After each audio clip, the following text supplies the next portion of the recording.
Welcome. Today, we're going to be going over the false doctrine that we are not allowed to judge people.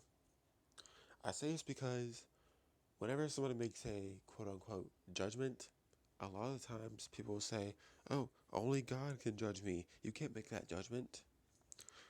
And that's completely wrong according to Scripture.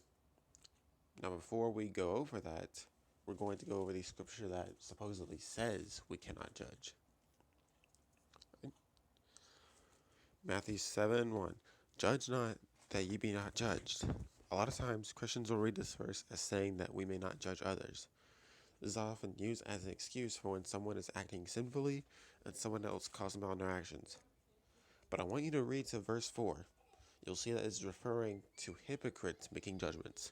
It talks about taking the plank out of your own eye before talking about the speck in the others, or log out of your own eye, depending on the translation, I guess.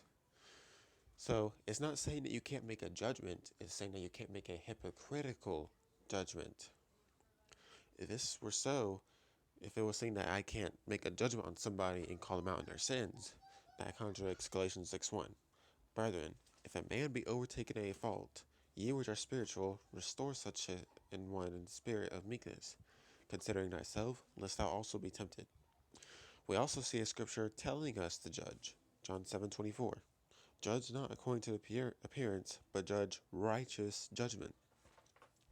So judging isn't against Scripture.